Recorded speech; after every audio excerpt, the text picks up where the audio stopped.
La tarjeta llegó en un sobre marfil, de esos gruesos, con el borde dorado y el papel que huele a dinero.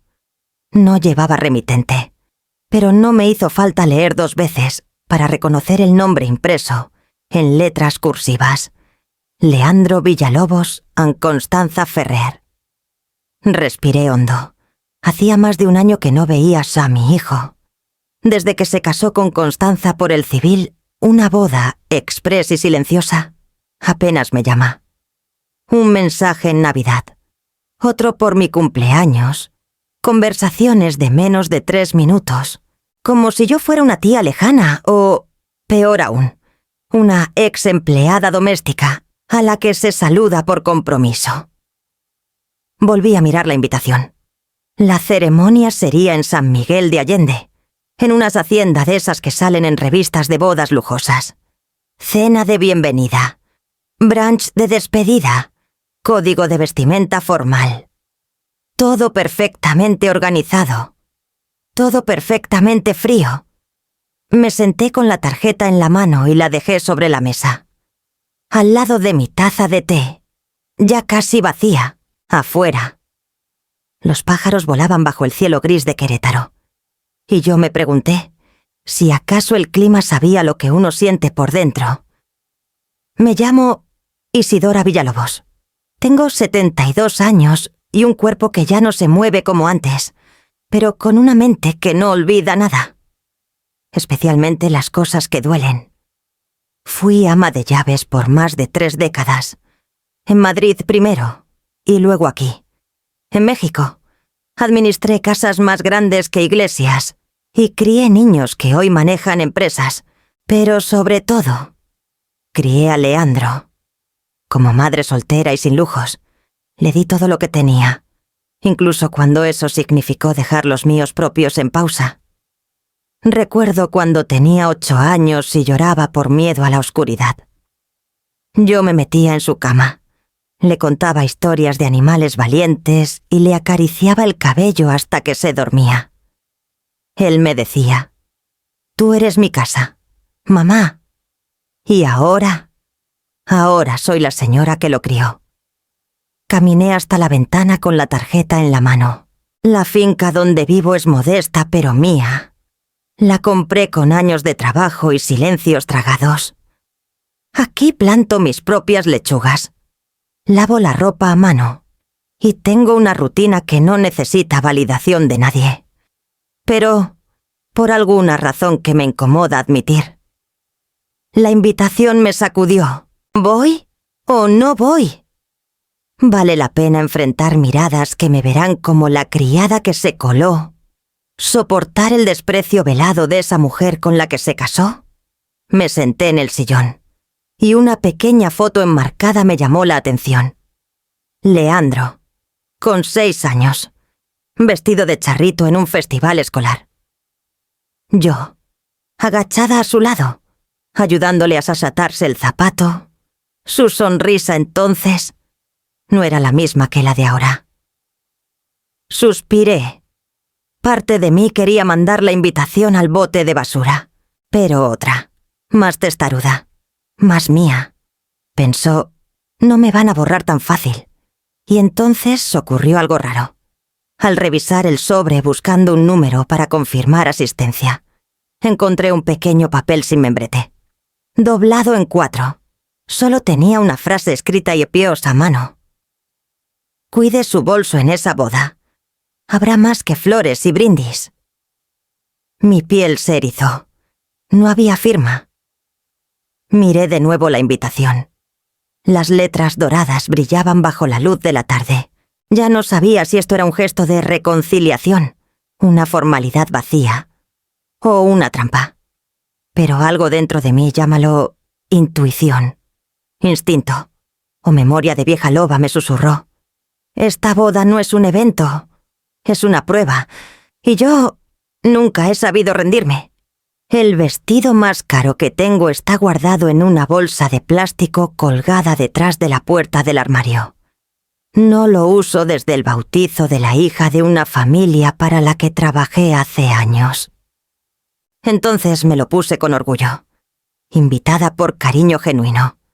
Hoy lo saco con cierta duda, frente al espejo del baño. Me lo pruebo. Aún me entra gracias a la caminata diaria hasta el mercado.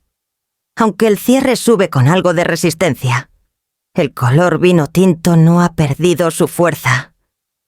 Lo acompaño con unos zapatos bajos de charol negro, los únicos que no me torturan los juanetes. Me detengo un momento y miro de frente.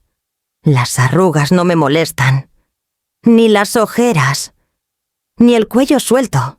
Veo a una mujer que trabajó desde los 17 años, que cruzó un océano, que supo calmar berrinches de hijos ajenos y apagar fuegos domésticos con una sola mirada.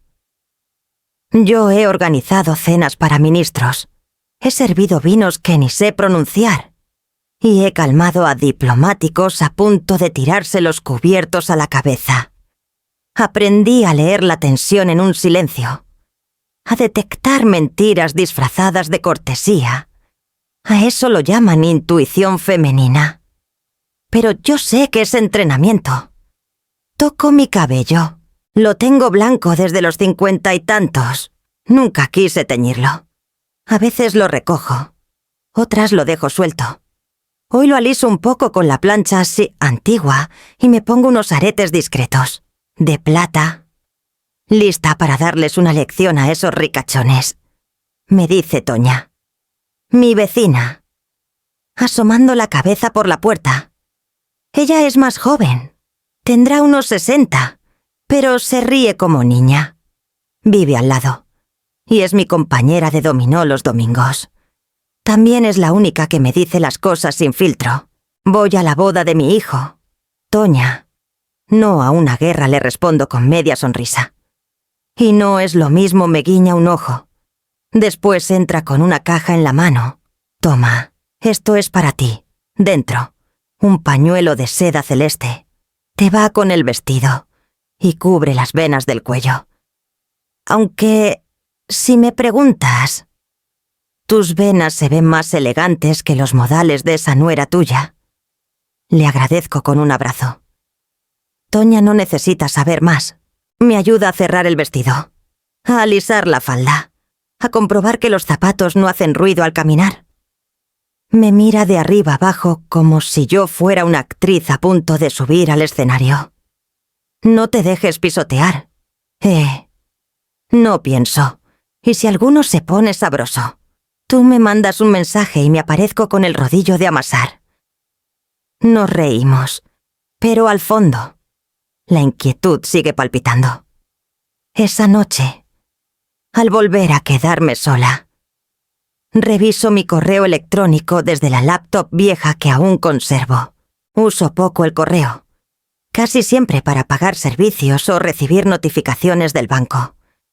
Pero había algo que no me cuadraba desde que vi el sobre de la invitación. En la bandeja de entrada, entre mensajes de promociones y actualizaciones de servicios. Hay uno sin asunto, sin remitente reconocible.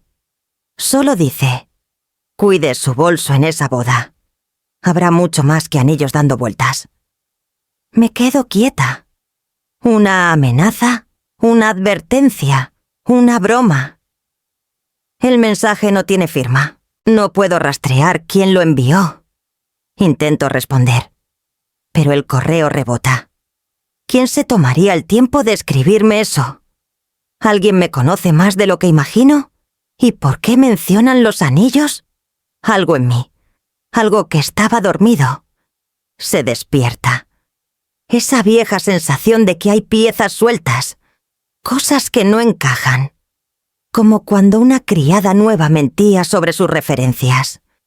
O cuando un niño rico fingía no saber por qué faltaban cosas en la casa. Me levanto, cierro la laptop y camino hasta la ventana. Afuera, la calle está silenciosa. El viento mueve las hojas secas del patio. No sé quién me escribió, pero sé que no fue por error. Y aunque no lo diga en voz alta, algo me dice que esta boda no va a ser como las demás. El taxi me dejó frente a una arcada de piedra cubierta de enredaderas. La entrada del Hotel Hacienda era un espectáculo, fuentes encendidas, arreglos florales colgantes, personal uniformado con guantes blancos, ni un solo papel fuera de lugar, ni una hoja seca. Todo impecable, como salido de una portada de revista de bodas. Me bajé con mi maletita de rueditas, la misma que usé para ir a Madrid hace años, cuando todavía Leandro estaba en la universidad. Un joven con peinado engominado se acercó para llevarme el equipaje. «Nombre, por favor», dijo, sin mirarme demasiado. «Isidora Villalobos». Buscó en una lista. Asintió. Suite 14, reservada por el señor Villalobos. Suite, como si una madre fuera una invitada diplomática. ¡Qué ironía! Crucé el lobby lentamente. Alfombra bordada, candelabros colgando, olor a flores caras y gente. Mucha gente. Mujeres con vestidos de diseñador, hombres de saco abierto y relojes brillantes, todos hablando fuerte, como si quisieran que el mundo supiera lo bien que les va. Mi vestido vino tinto parecía invisible entre tanto brillo. Apreté el pañuelo celeste que Toña me había regalado, y justo cuando estaba allí a punto de buscar el ascensor, lo escuché. «Mamá», la voz de Leandro. Me giré. Venía hacia mí con una sonrisa que no le llegaba a los ojos. Detrás de él, Constanza, con su vestido blanco hueso, ajustado como una segunda piel, los labios perfectamente delineados. «Llegaste», dijo él, dándome un beso rápido en la mejilla, como quien saluda a una tía política. «Sí», respondí. «Constanza, ya conoces a mi madre». Ella extendió la mano con una sonrisa de cortesía profesional. «Encantada». «Isidora, qué gusto que pudiera venir. Ni un usted, ni un cómo está. Solo un guión aprendido». «Gracias por la invitación», respondí, «porque me enseñaron que la educación no se negocia, incluso cuando el hielo cruje. La cena de bienvenida es a las 7. Pregunta en recepción. Te indicarán». Y sin más, se fueron a saludar a otro grupo que acababa de entrar. Me quedé ahí, parada, con la maleta ya en manos del Botones, sin saber si subir a la habitación o darme la vuelta. Pero aguanté, porque si algo he aprendido en la vida es que una mujer puede sostener la cabeza en alto, incluso cuando el suelo tiembla. A las 7 en punto llegué al comedor privado. Mesas redondas, copas alineadas, centros de mesa enormes que olían a orquídeas. Un violinista tocaba algo que seguramente era caro y extranjero. Mi lugar estaba marcado: Isidora Villalobos. Una mesa lateral, lejos del centro donde se sentaban Leandro, Constanza y sus invitados más importantes. Me senté, observé y respiré hondo. Media hora después, Leandro apareció con un par de señores de traje gris. Uno de ellos tenía barba de 2 días y un anillo enorme en la mano derecha. El otro parecía más joven, pero con mirada de tiburón. «Señores, les presento a Isidora, la empleada doméstica que me crió». Las palabras cayeron con el mismo peso que una moneda falsa. «Un gusto», dijo uno, estrechándome la mano con tibieza. «Interesante», añadió el otro, mirando mi vestido como si fuera una pieza de museo. «Ella me acompañó toda la infancia», siguió Leandro. «Siempre estuvo ahí, como un mueble». No corrigió, no dijo madre, no explicó nada más. Me redujo a eso, la que le preparaba la cena y le planchaba el uniforme. «Bueno, les presento ahora a mi suegro», añadió, y se fue con los 2 hombres. Yo me quedé con la copa en la mano, sin probarla. La música seguía, la comida aún no llegaba, y yo quería irme. Pero entonces, algo me sacó del trance. Desde una mesa del fondo, alguien me estaba observando. Una mujer, morena, pelo rizado atado en un moño bajo, ojos intensos. No era una invitada como las demás. Tenía una libreta en la mano. Cuando nuestras miradas se cruzaron, no desvió la suya. Solo me sonrió con los labios, sin mostrar los dientes, una sonrisa que no era burla, pero tampoco inocente. No la conocía, pero algo en su mirada decía: yo sé quién eres, y no eres solo lo que él acaba de decir. Y por primera vez en esa noche, no me sentí sola. Esa noche, después de la cena, subí a la habitación con la cabeza llena de voces y el corazón hecho un nudo. Me cambié los zapatos y salí al jardín. Necesitaba aire. Respirar sin tanto perfume caro, sin risas falsas, sin palabras medidas como copas de cristal. Caminé despacio, dejando que el frescor de la noche me calmara el ardor en la garganta. El hotel estaba iluminado como una postal. Las bugambilias caían en cascada por las paredes de piedra, y las luciérnagas parecían faroles en miniatura. Pero por dentro, algo no encajaba. Quizá fue la forma en que Leandro me miró cuando me presentó, o la mirada de esa mujer que escribía en una libreta, o el silencio pesado con que me dejaron en la mesa del fondo. No lo sé, pero algo se activó en mí. La última vez que sentí ese cosquilleo fue hace más de 30 años. En Madrid, trabajaba entonces en la residencia del embajador argentino, don Ernesto Carrizo. Un hombre recto pero gentil. Fui su ama de llaves durante 7 años. No solo organizaba cenas, también filtraba llamadas. Recibía sobres sin remitente. Y sabía cuándo guardar silencio.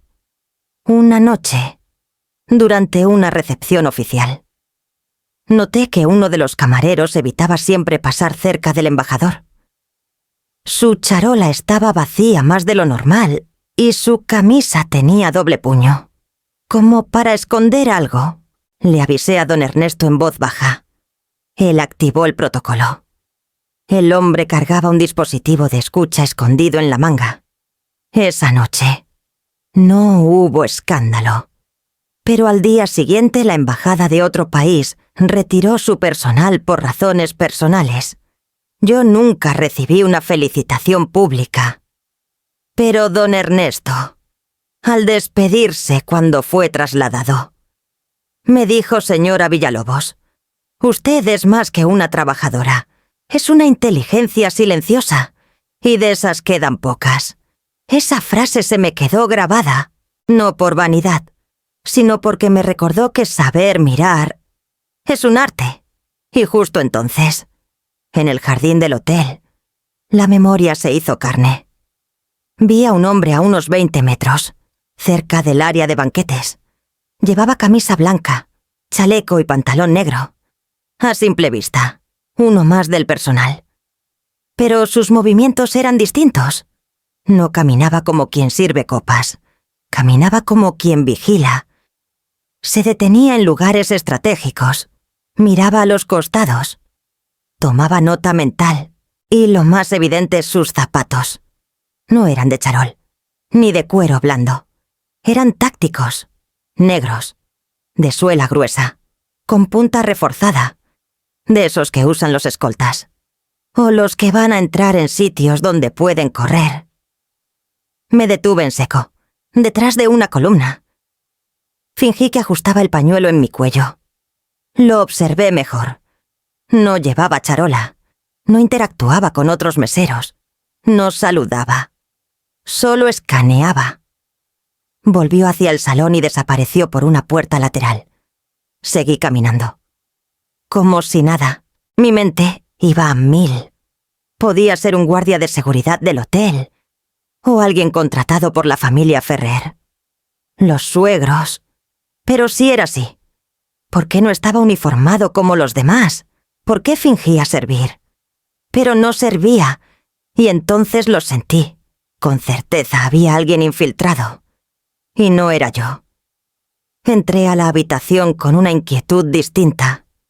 Ya no era solo el desprecio velado de mi hijo. Ahora había otra cosa. Algo que no se podía ignorar. Saqué mi bolso.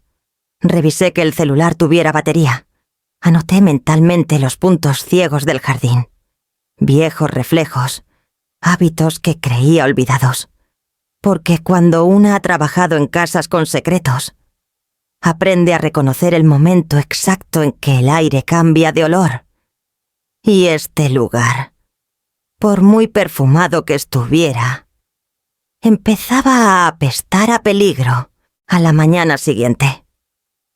El hotel parecía una colmena, empleados yendo de un lado a otro, floristas reacomodando centros de mesa, técnicos montando equipos de sonido, y un desfile constante de invitados con sonrisas bien ensayadas. Desayuné temprano en mi habitación. No tenía hambre, pero necesitaba estar alerta. Algo no me dejaba tranquila desde la noche anterior. Esa figura en el jardín, esos zapatos tácticos, lo que parecía un detalle menor seguía vibrando dentro de mí como una cuerda tensa. Bajé con paso sereno. Me movía como quien pasea, pero mis ojos barrían el entorno con precisión. La vista entrenada no se pierde con la edad, solo se vuelve más paciente. En la entrada del salón principal, reconocí a uno de los empleados que había visto el día anterior. Camisa blanca perfectamente planchada, corbata negra, y ese andar demasiado medido. Fingía cargar una caja de copas, pero lo hacía como quien simula cargar peso. No como quien lo lleva realmente. Había algo más. Su rostro me resultaba vagamente familiar, aunque no lograba ubicarlo. Sus ojos eran pequeños, agudos, de esos que no parpadean sin motivo. Se dirigió hacia un pasillo lateral, y yo, sin pensarlo demasiado, lo seguí. Me mantuve a distancia, con pasos ligeros, casi flotando sobre los mosaicos de barro cocido. El hombre se detuvo junto a dos más, que ya estaban allí. También empleados, según los uniformes, pero uno llevaba la camisa mal abotonada y el otro tenía el cinturón militar mal disimulado debajo del delantal. Había detalles que no se pueden fingir. No por mucho tiempo. Se miraron como quien comparte un idioma sin hablar. Fingieron revisar el panel eléctrico del pasillo. Uno de ellos fingía apretar botones mientras los otros dos murmuraban entre dientes. Me acerqué, fingiendo buscar un baño. Al pasar frente a ellos, reduje la marcha. Fingí mirar una señalización mientras afinaba el oído. Es en la suite nupcial. ¿No dijo uno? Sí, según el plano. La caja fuerte está empotrada detrás del cuadro. Durante el brindis, todos estarán distraídos. Lo importante es que no se repita lo de Madrid. Ahí se me detuvo el corazón. Esa bruja casi nos arruina entonces. Las palabras me golpearon como una cachetada. No sé cómo logré mantener la compostura. Seguí caminando como si no hubiera escuchado nada. Como si no me importara esa frase dicha al descuido. Como si no me estuviera temblando el estómago desde dentro. La bruja, Madrid, ¿se referían? A mí subí las escaleras lentamente, sin mirar atrás, como si solo buscara el camino de regreso a mi habitación. Cerré la puerta con seguro y me senté en la cama. Las manos me temblaban. El rostro de aquel hombre empezaba a aclararse entre la neblina de los años. No era exacto, pero tenía el aire de uno de los asistentes de cocina que trabajó brevemente en la residencia de Don Ernesto, allá en el 91. Estuvo apenas un mes y desapareció justo después del incidente con el micrófono oculto. Nunca supe su nombre real, pero tenía los mismos ojos. Esa forma de mirar sin mirar. Saqué del bolso el papel anónimo que había encontrado con la invitación. Cuidé su bolso en esa boda. Habrá mucho más que anillos dando vueltas, Ahora todo tenía más sentido. No era una broma. No era paranoia. Era una advertencia real. Mi primera reacción fue llamar a la policía. Pero algo me detuvo. ¿Qué les iba a decir? Que había visto a unos meseros sospechosos y escuchado una conversación a medias. Que 30 años atrás me topé con uno de ellos en Madrid. Iban a tomarme por loca. O peor, por una vieja con delirios de importancia. No, necesitaba más. Algo concreto, una prueba, una grabación, una imagen. Respiré hondo. Me levanté, abrí la ventana para que entrara algo de aire. Y allí, en el reflejo del cristal, me miré a los ojos. La bruja de Madrid. Seguía viva. Y no pensaba dejar que esta historia terminara igual. Me senté junto a la pequeña mesa de la habitación. Cerré las cortinas con discreción y desbloqueé el celular. El corazón me latía con fuerza, pero los dedos no temblaban. A estas alturas de la vida, una aprende a separar el miedo del deber. Busqué entre los contactos un número que no usaba desde hacía años. Mateo Echeverría, antiguo comisario de la Policía Nacional Española. Amigo, compañero y, en otra vida, casi algo más. Él y yo compartimos más de un silencio en los pasillos de embajadas. Y más de un secreto que nunca llegó a firmarse en ningún informe.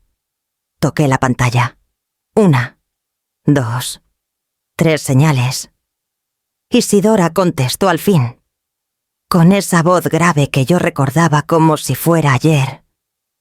Hola, Mateo. Tienes 2 minutos y memoria fresca para ti. Siempre. ¿Qué ocurre? No perdí tiempo en rodeos. Le conté lo esencial el evento. La hacienda, los meseros que no lo eran, los zapatos tácticos, la conversación sobre la caja fuerte y aquella frase maldita, que no se repita lo de Madrid. Esa bruja casi nos arruina entonces. Mateo no interrumpió, solo escuchaba. Eso también lo aprendí de él. Cuando terminé, hubo unos segundos de silencio. ¿Estás segura de lo que viste?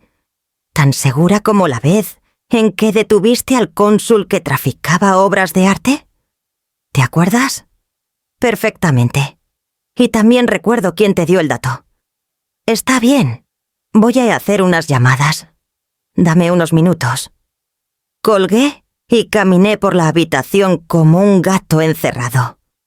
Me detuve junto a la ventana.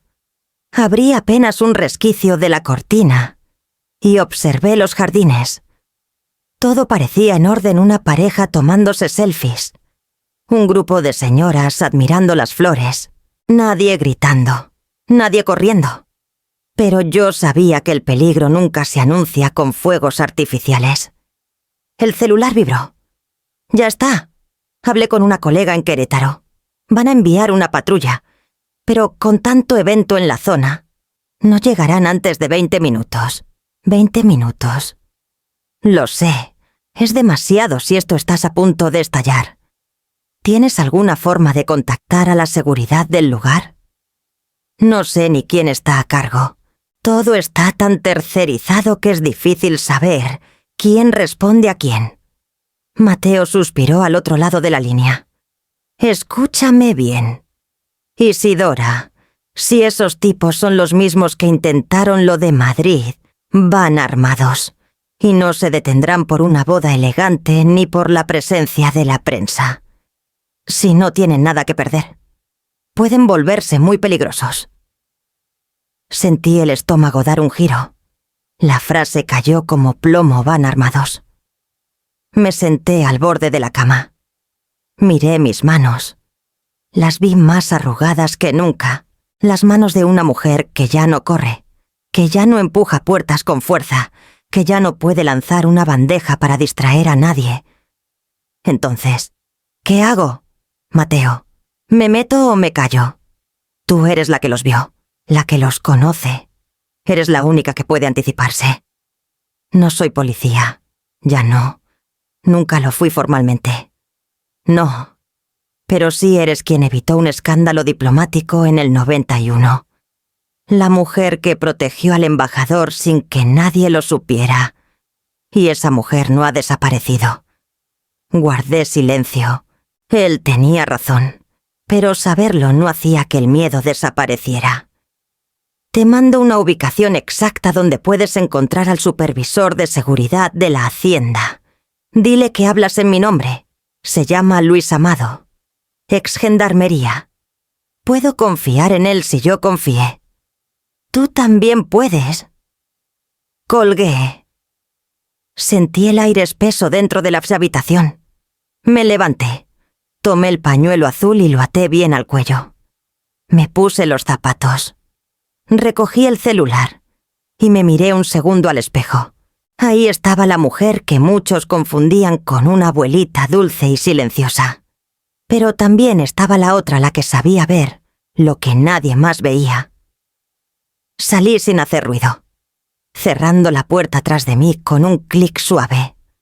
Porque si esto iba a estallar en 20 minutos, más me valía estar un paso adelante. El cielo estaba despejado y el sol comenzaba a bajar, tiñendo de ámbar los muros de cantera de la Quecoso Hacienda. El jardín había sido transformado en una postal, sillas blancas, alineadas con precisión quirúrgica. Pétalos de rosa esparcidos sobre la alfombra central. Música de cuerdas flotando en el aire como una promesa de perfección. Yo ocupé mi lugar al fondo, en la última fila. Nadie me lo indicó, pero lo entendí al ver el pequeño rótulo en la silla, familia extendida, a mi alrededor. Algunos invitados me saludaban con sonrisas corteses. Otros simplemente me ignoraban, como si fuera una figura decorativa más entre flores y faroles. Leandro estaba de pie junto al altar improvisado, enfundado en un traje azul marino que le quedaba impecable. Se veía seguro, elegante y lejano. Constanza apareció poco después, tomada del brazo de su padre, con un vestido que parecía más diseñado para una pasarela que para una ceremonia. Sonreía con la boca, pero no con los ojos. La música subió de tono. Todos se pusieron de pie. Yo también, porque si algo he aprendido es que uno puede mantener la dignidad incluso cuando el corazón pesa como plomo.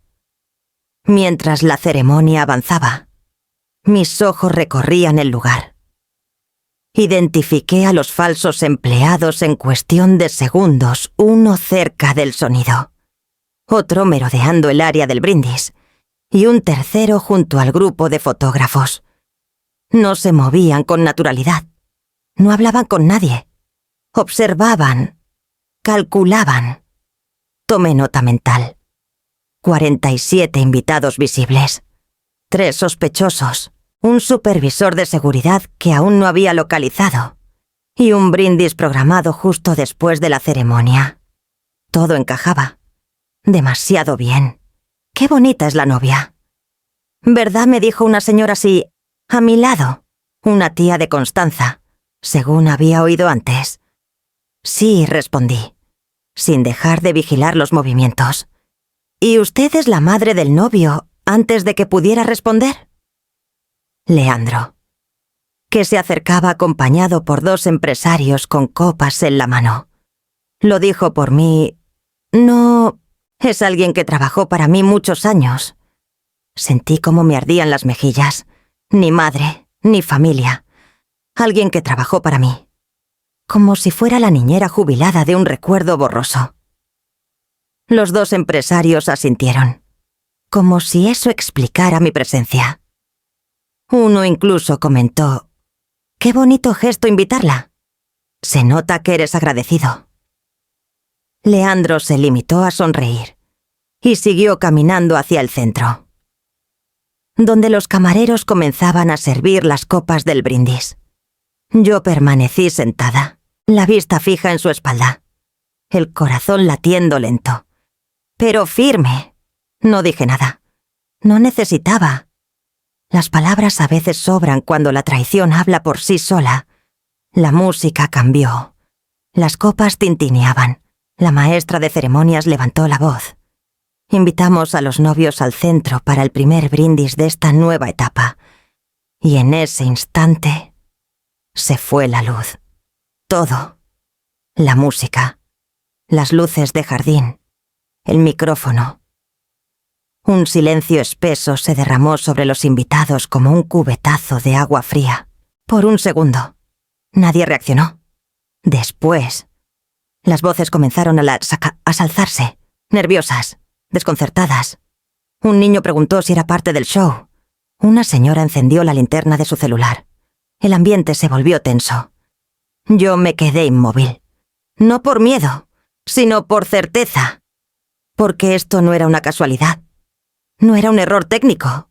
Esto era una señal. El inicio.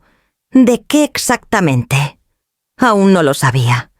Pero lo sentí en los huesos. Algo iba a suceder. Y ya no había vuelta atrás. Las luces volvieron como si nada. Un parpadeo brusco. Luego la música retomó su compás y el murmullo nervioso de los invitados fue apagado por los acordes suaves del cuarteto de cuerdas.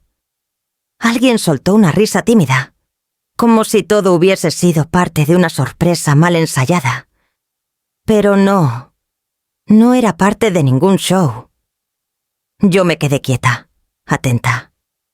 Los falsos meseros se activaron como piezas de ajedrez, cada uno en una posición distinta, pero claramente coordinada.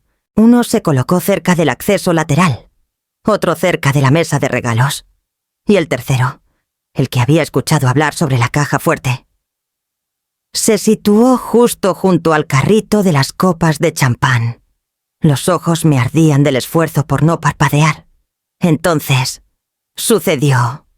Uno de ellos, el más bajo y corpulento, sacó un arma de fuego de debajo de su chaleco, la levantó con firmeza y gritó: «¡Todos quietos! ¡Nadie se mueva!». La música se detuvo de golpe. Algunos gritaron, otros soltaron las copas. El sonido del cristal rompiéndose fue como un disparo invisible. El silencio volvió. Ahora sí absoluto. Denso. Casi físico. «Esto es un robo. Cooperen y nadie saldrá herido», gritó el mismo hombre. Caminando entre las mesas, yo me deslicé detrás de una mesa decorada con hortensias. A esas alturas ya nadie notaba mi presencia. Todos estaban centrados en sus propios temores. Desde mi escondite, vi como uno de los ladrones, el que parecía más nervioso, se acercaba a una dama mayor con un collar de perlas gruesas. Ella temblaba, paralizada, con las manos en el regazo. El hombre le apuntó a la cara y estiró la mano. «¡El collar!», ahora gruñó. La señora intentó desabrocharlo, pero los dedos le fallaban. El ladrón la tomó del brazo con brusquedad. «Te dije que ahora mi cuerpo se movió antes de que mi mente lo procesara». Me arrastré entre las sillas, sin levantarme, esquivando copas derramadas, manteles y los tacones de quienes aún no se habían atrevido a correr. Llegué al costado del ladrón y, con un grito seco, proyectado desde el diafragma como aprendí en el viejo Madrid, solté. «¡Atrás! ¡Está embarazada!». El grito resonó con fuerza, confuso, ilógico, suficiente para que el ladrón dudara. En ese segundo de desconcierto, me puse de pie como pude y me interpuse entre él y la señora. La empujé suavemente hacia el suelo y la cubrí con mi cuerpo. «¿Qué?», balbuceó el hombre, pero ya estaba girando su atención hacia mí. En ese momento, escuché una voz distinta, fuerte, grave. «No puede ser». Volteé. El hombre que lideraba el grupo se me acercaba lentamente, el arma apuntando hacia abajo. Tenía la mandíbula tensa, los ojos fijos en mi rostro. Era más alto de lo que recordaba, más ancho de hombros. Pero esos ojos eran los mismos. «Eres tú», dijo, con un tono entre sorpresa y furia contenida. Lo reconocí de inmediato, no por su rostro, sino por la forma en que apretaba la mandíbula, por esa mirada de animal enjaulado que nunca olvida. Ramiro Balcázar, uno de los aprendices de cocina en la embajada, expulsado por robar documentos confidenciales. Se decía que había escapado antes de que lo capturaran. Mateo lo mencionó más de una vez. Siempre con frustración. Villalobos. Escupió mi apellido como si le quemara la lengua. Bruja maldita. El arma ahora sí apuntaba directo a mí. ¿La recuerdas?, dijo uno de sus cómplices, todavía en posición. Sí, casi me arruina hace 30 años, pero no esta vez. La señora que protegía sollozaba debajo de mí. Sentí su mano temblar contra mi espalda. Yo no tenía con qué defenderme, nada más que mi voz. «¿Hay cámaras?», dije, fuerte, mirando hacia los bordes del jardín. «Están grabando todo. Vas a terminar igual o peor que en Madrid». Ramiro dudó. Y en esa duda, en esa mínima fisura, vi mi oportunidad. No de atacarlo, no de huir, pero sí de ganar tiempo. Unos segundos más, los que necesitaba Luis Amado, el supervisor de seguridad, para hacer algo, o la policía para llegar, o el destino, para inclinar la balanza. Pero esos segundos aún no habían llegado. Y yo, desarmada y con más arrugas que reflejos, me mantuve firme. Porque si me iba a enfrentar con el pasado, lo haría de pie, y con los ojos bien abiertos. «Villalobos, pensé que estabas muerta». La frase cayó como una losa en medio del silencio tenso. «No, señora, no usted, no ningún título de respeto, solo mi apellido, y no de forma casual», lo dijo con veneno. «Ramón Balcázar. No Ramiro, como lo había confundido al principio. No, ahora lo recordaba bien. Ramón, el mismo que hace 40 años intentó vender información diplomática en Bruselas, el mismo que casi nos cuesta una crisis internacional y que terminó fugándose antes de que lo esposaran. El mismo al que vi por última vez cuando aún era un mocoso, de sonrisa arrogante, con la ambición de un tiburón y el alma vacía como una sala de interrogatorios. Él no había olvidado. Ni yo. «Pensé que estabas en prisión», le dije, sin temblar. Ramón sonrió. Una sonrisa torcida. «Cruel. Lo estuve. Gracias a ti». Las palabras las escupió como metralla. Me pasé 16 años en una celda de Luxemburgo, comiendo sopa aguada y soñando con esta cara. Señaló la mía con la punta del arma. «Tú y ese imbécil del embajador me enterraron vivo». Respiré hondo. Sabía que cada palabra mía podía ser un fósforo cerca de una mecha. «No eras un inocente, Ramón. Robaste documentos, intentaste venderlos, y lo sabes». Tenía 23 años, rugió, olvidando momentáneamente a los demás invitados, que seguían quietos, paralizados, como estatuas vivas. Y tú, una simple cocinera, me delataste como si fueras policía secreta. Yo era algo mucho más temido. Respondí, bajando la voz. Era alguien que no tenía miedo de decir la verdad. Vi el destello en sus ojos. Era furia pura, pero también algo más orgullo herido. Ramón no había venido solo por dinero, ni por joyas. Había venido a vengarse, a terminar lo que él pensaba que había empezado yo. «¿Y ahora?» «¿Qué?», pregunté. «Me matas delante de tu público». En la boda de mi hijo, Ramón se rió. Un sonido áspero, de garganta seca. «¿Tu hijo?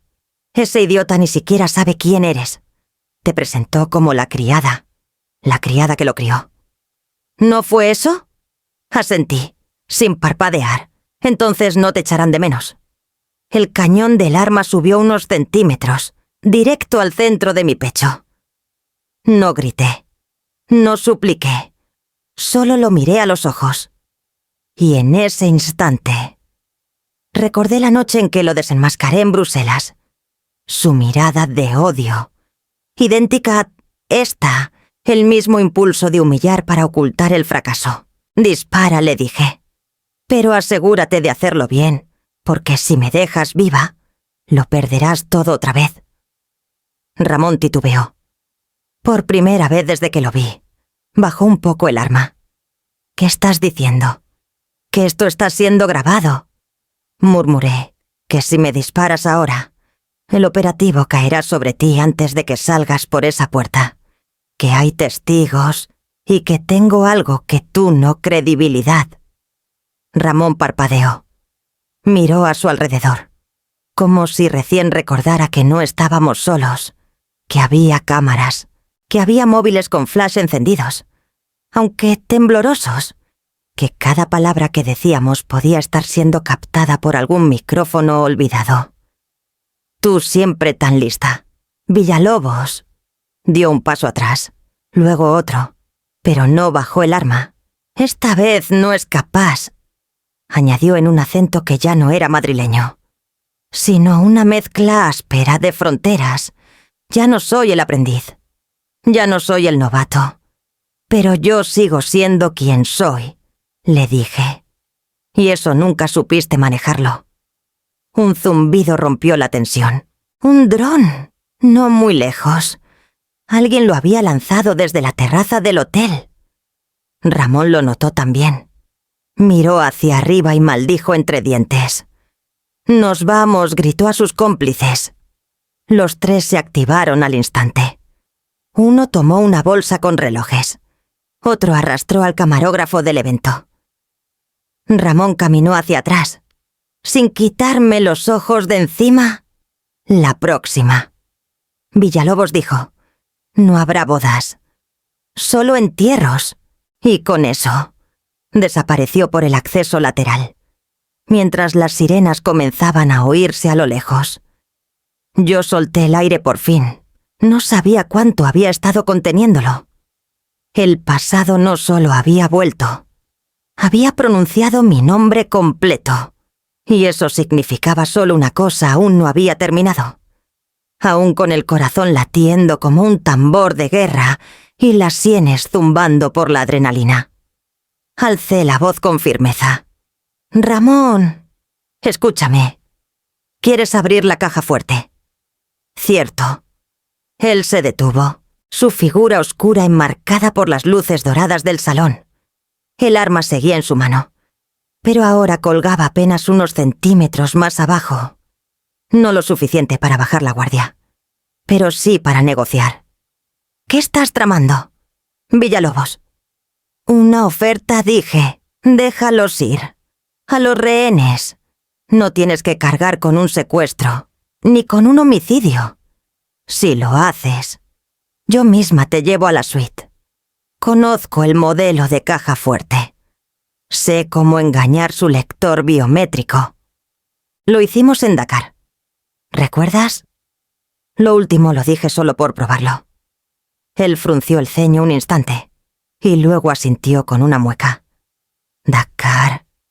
¿Qué tiempos? Tú y tus trucos de ama de llaves con entrenamiento de embajada. Bien, vamos». Se volvió a sus hombres. «Que suelten a todos, pero que nadie salga del recinto. Nadie». Uno de ellos dudó. Ramón alzó la voz. Amenazante. «He dicho que los suelten». El grupo de invitados se relajó apenas, como si un nudo invisible se aflojara en sus gargantas. Algunos sollozaban en silencio, otros se abrazaban sin comprender del todo.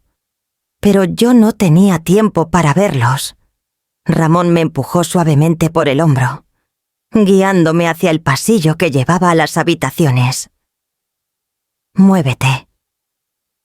Caminé delante de él, con paso firme. Cada segundo que ganaba, cada centímetro del recorrido, era una oportunidad para pensar, para observar. Las paredes del hotel eran gruesas, coloniales. El tipo de construcción que guarda secretos. Y recuerdos. Pasamos junto al antiguo salón de lectura, ahora convertido en bodega de vinos. Allí, hace 2 días, vi una tranca oxidada en una de las puertas laterales. Una cerradura de las que ya no se usan, pero que podían ser útiles si se cerraban desde fuera. Lo conduje por el corredor como si nada, hablando con tono bajo, casi cómplice. ¿Sabes? Nunca entendiste lo que era el poder. Creíste que venía con una pistola. Pero no, el verdadero poder es que te escuchen sin tener que alzar la voz. Él se rió. Tú nunca supiste cuándo callarte. Isidora. Nos detuvimos frente a la puerta de la suite. Yo fingí dudar. Dame un segundo. El lector biométrico tiene una falla. Hay que... Y entonces me giré con rapidez. Empujé con mi peso, apuntando con el hombro a su axila derecha, donde sabía que se le escaparía el equilibrio. Era un truco viejo, usado más de una vez en las cocinas diplomáticas cuando alguien se ponía agresivo. Ramón cayó hacia atrás. El arma resbaló de su mano. Chocó contra la pared. Corrí como no lo hacía en décadas. No hacia el final del pasillo, sino hacia la puerta de servicio lateral, la del salón de lectura, justo como había planeado. Llegué jadeando. La puerta estaba apenas entornada. La tranca seguía allí. Me lancé adentro. Tiré con fuerza la hoja, eché el cerrojo desde fuera, en el segundo en que se cerró con un chasquido metálico. Escuché el golpe del cuerpo de Ramón al lanzarse contra ella desde el interior. Villalobos, maldita sea, me giré. Pensaba correr, pedir refuerzos, avisar a Mateo, pero un fogonazo me detuvo. Un disparo. Sentí el ardor primero, luego el impacto. Mi brazo izquierdo se volvió fuego. Me tambaleé y caí sobre una de las columnas del corredor. «La tiene ella», gritó una voz. «La memoria está en su bolso». Mi bolso. El mismo que había recogido al salir de la mesa. Dentro llevaba un dispositivo de seguridad que activé al ver el primer movimiento sospechoso. Grababa todo. Video, audio. La evidencia de todo lo que había pasado, desde la caída de las luces hasta ahora. Y sí, lo tenía yo. Con el brazo herido apretado contra mi cuerpo. Me arrastré como pude hacia la fuente de mármol del corredor. Me escondí detrás, temblando de rabia, de miedo y de determinación. La sangre manchaba mi blusa.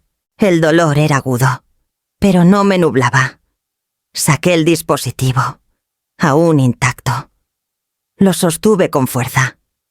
Porque si esa noche terminaba conmigo en el suelo, no sería sin antes dejar prueba de todo. El zumbido de las sirenas cortó el aire justo cuando creí que no podría seguir sosteniéndome. Apoyada en la base de la fuente, con el brazo izquierdo empapado de sangre y los labios resecos. Cerré los ojos apenas un segundo. No para rendirme, sino para concentrarme, para no desmayarme antes de que todo terminara. Entonces escuché lo que esperaba. ¡Policía! Todos al suelo. Manos arriba. La irrupción fue tan ruidosa como precisa. Mateo Echeverría entró primero, con su chaqueta de cuero y su andar de hombre que ha visto demasiado. Detrás, una docena de oficiales armados con chalecos antibalas, linternas y determinación. Gritos, órdenes, sillas cayendo. Invitados protegiéndose detrás de columnas o bajo las mesas, desde mi escondite. Alcé el dispositivo de grabación.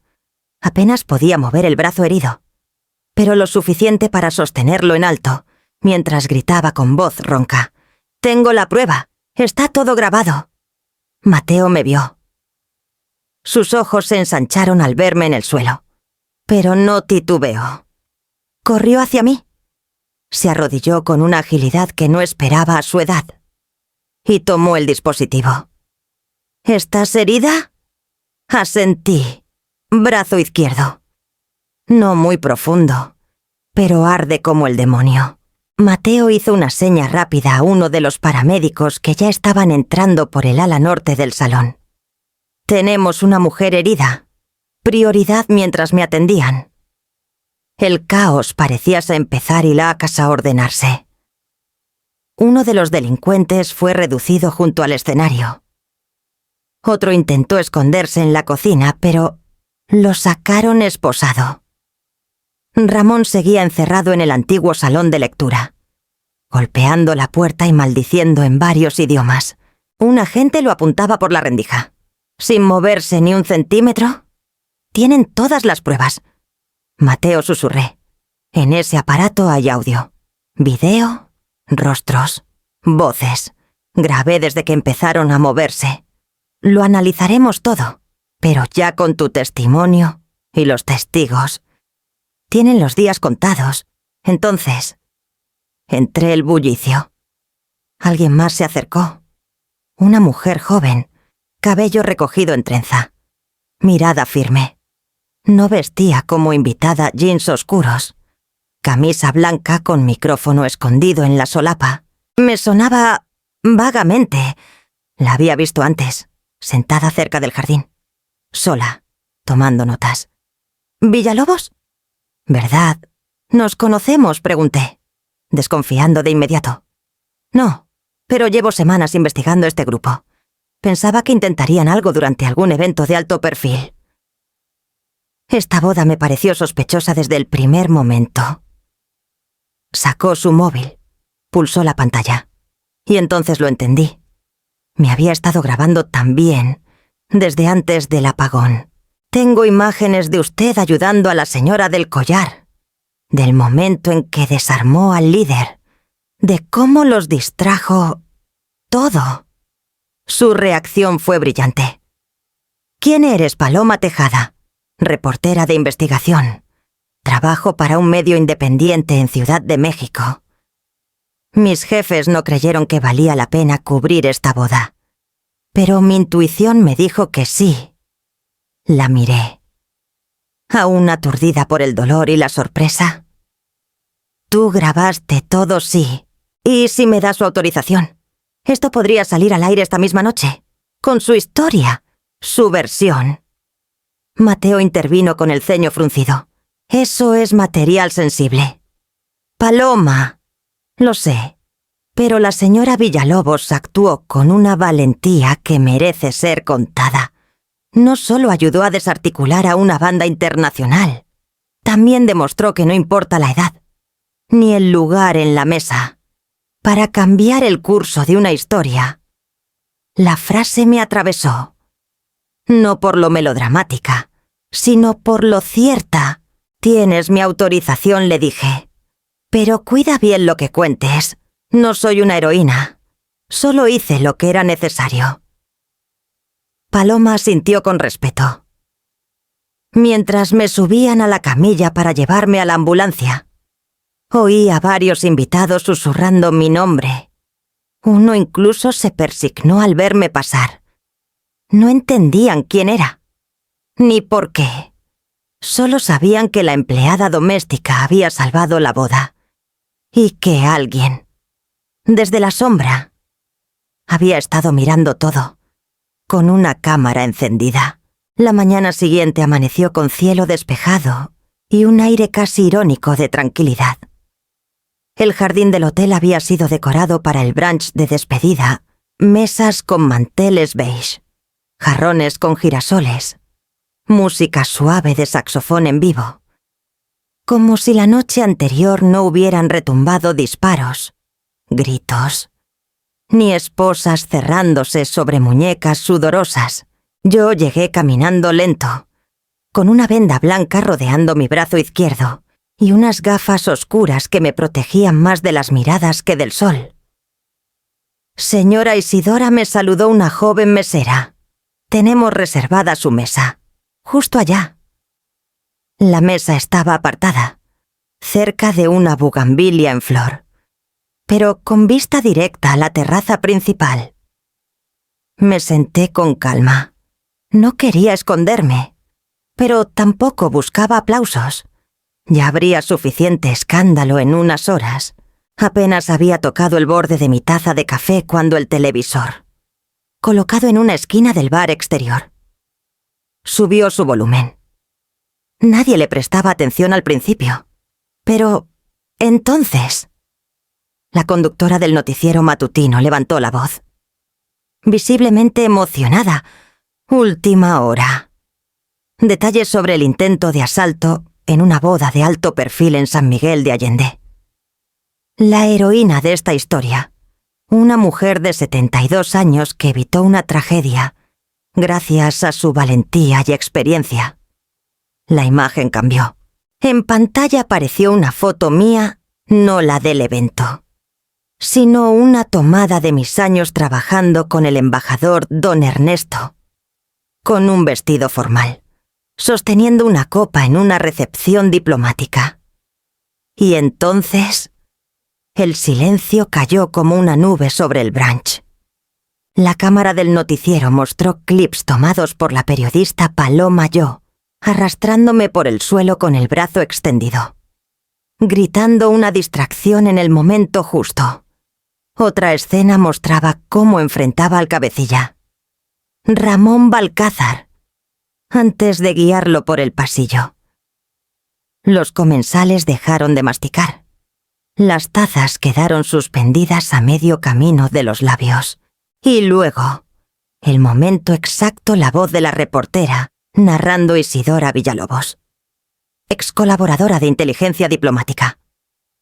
Frustró el robo coordinado de una red criminal internacional.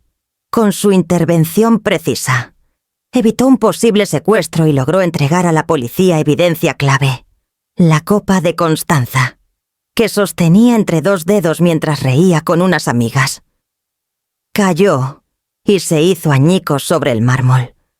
Su cara palideció. Su mandíbula se tensó como si masticara piedras. ¿Qué es esto?, susurró. Yo no dije nada, solo observé mientras, uno a uno. Los invitados giraban sus rostros hacia mí, como si vieran por primera vez a alguien que había estado presente todo el tiempo. Leandro apareció desde el otro extremo del jardín. Caminó con paso rápido, nervioso. Sus ojos iban del televisor a mí, y luego de nuevo a la pantalla. Se detuvo frente a mi mesa. Y por un momento, no fue el hombre de negocios, ni el esposo sonriente. Era el niño que corría hacia mí con rodillas raspadas, pidiéndome que le curara la herida sin que doliera. «Mamá, ¿estás herida?». Mi primera reacción fue levantar la ceja. «¿Mamá?». Me tomé un segundo antes de responder. Nada grave. Leandro, solo una bala de advertencia. Y muchos años de práctica. Él no supo si reír o llorar. Se sentó frente a mí. La sombra de la bugambilia caía justo sobre su rostro. «¿Por qué nunca dijiste quién era realmente? ¿Por qué nunca preguntaste?». Silencio, detrás de nosotros. Comenzaron a escucharse susurros. Algunos invitados se acercaban con gestos torpes de disculpa. Una señora me ofreció más café.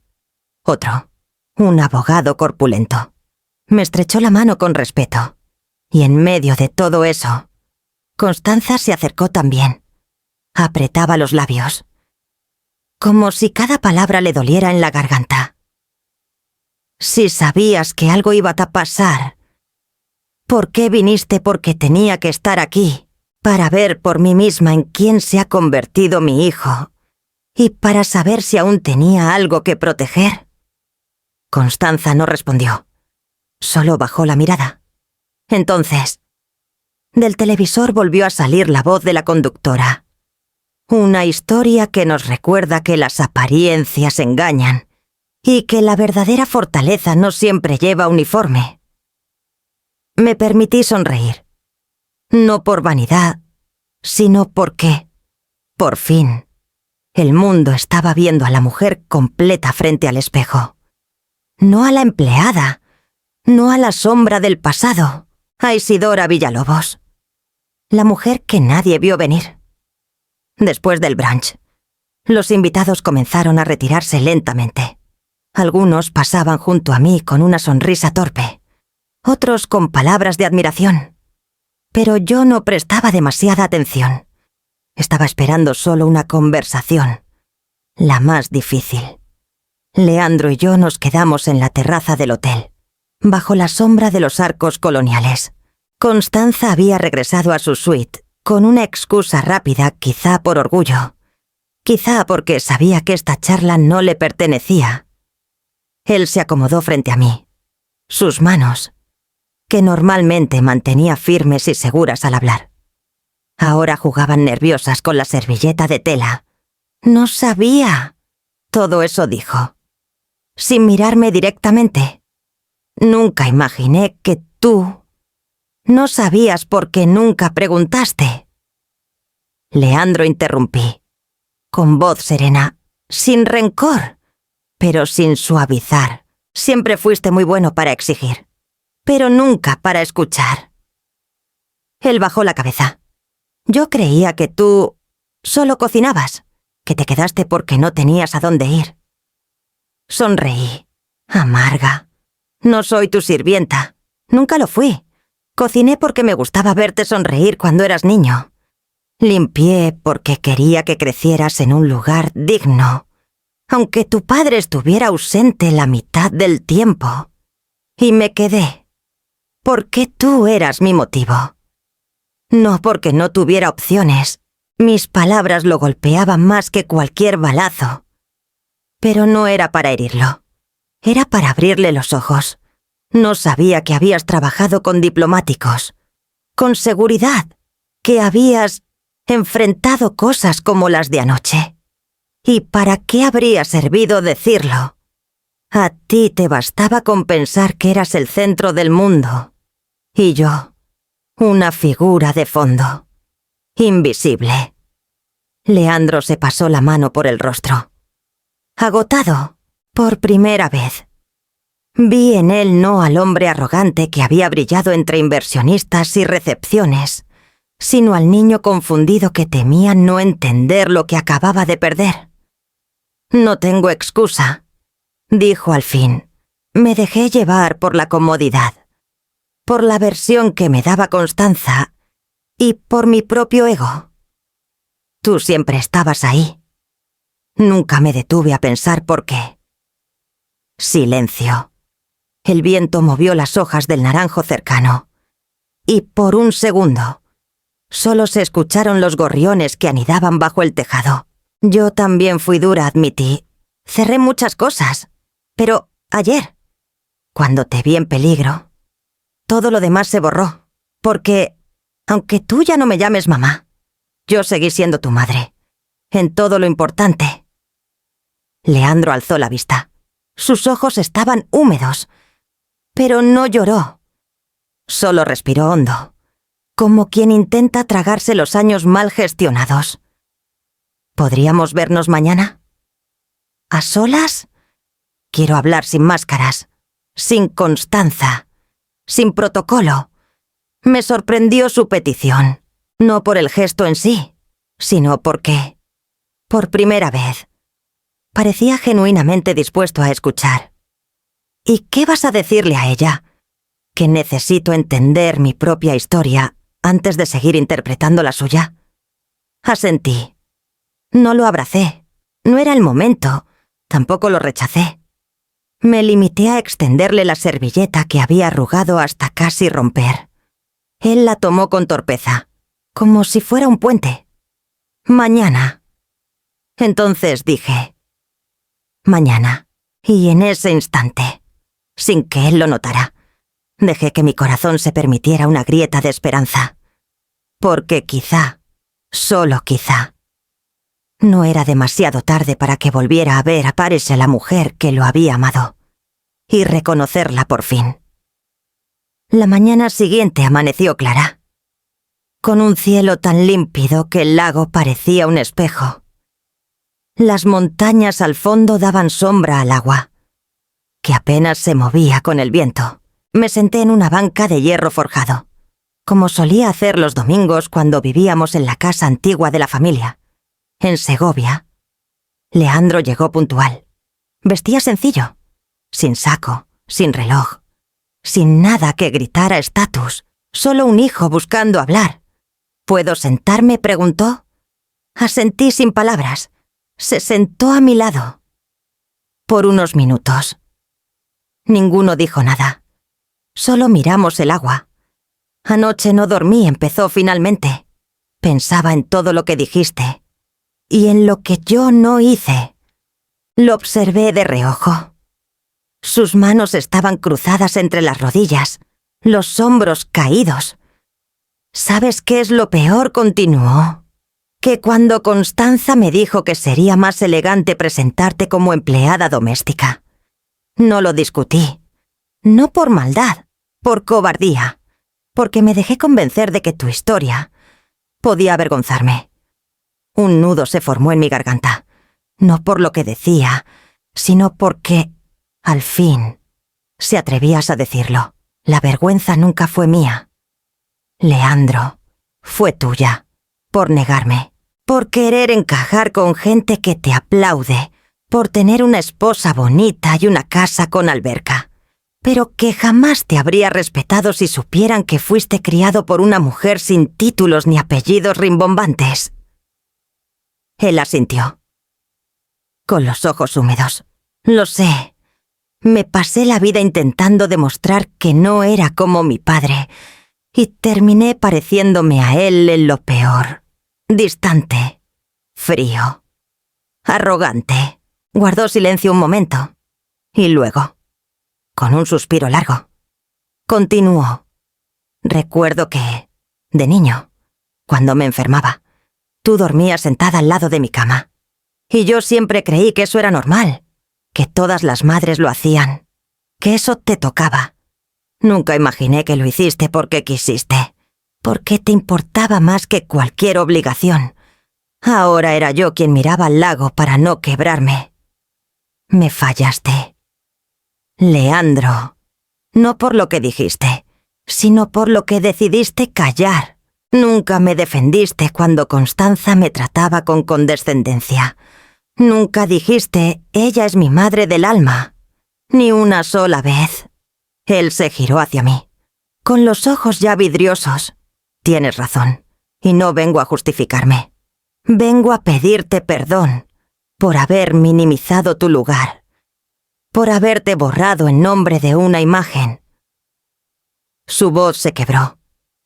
Y ahí, frente al lago que reflejaba tanto lo que fuimos como lo que quedaba por ser, Leandro lloró. No con escándalo, no con drama. Lloró como lloran los adultos cuando la infancia se les cae encima sin aviso. Le puse una mano en el hombro. No lo abracé del todo, aún no, pero dejé que sintiera que no estaba solo. No quiero perderte otra vez, dijo él, bajito, no como hija, no como recuerdo. Quiero que estés, que vuelvas, que me enseñes ahora sí. ¿Quién fuiste? Lo miré por fin, de frente, y entonces, como si la bruma del pasado se hubiese levantado un poco. Vi a mi hijo, no al empresario, no al esposo de Constanza, al niño que me buscaba con fiebre, al joven que se escondía en la cocina para pedirme otro plato. Estaré, Leandro, pero esta vez con mi nombre completo. Él asintió. Isidora Villalobos. Así es. Y no te preocupes, tengo mucho que contarte aún. El salón del antiguo palacio municipal estaba decorado con flores de bugambilia y luces cálidas. Nunca imaginé volver a entrar a ese lugar. Y mucho menos por una razón así. Afuera, las cámaras de televisión se amontonaban como enjambres. Dentro, todo era aplausos y murmullos la señora que frustró un robo internacional en plena boda. Decían, yo solo llevaba un vestido azul marino y el cabello recogido. Nada de lujos. pero sí una dignidad que pesaba más que cualquier collar de perlas. Mateo me acompañó desde temprano. Se notaba más cómodo entre comisarios que en eventos públicos, pero no se despegó de mi lado. Parece que ahora sí te están viendo por quién eres, me susurró, con esa sonrisa ladeada de viejo zorro, un poco tarde. ¿No crees? Bromeé. En primera fila. Vi también a Irene, la periodista joven que había grabado todo en la boda. Me saludó con la mano, y al terminar la ceremonia se me acercó con paso decidido.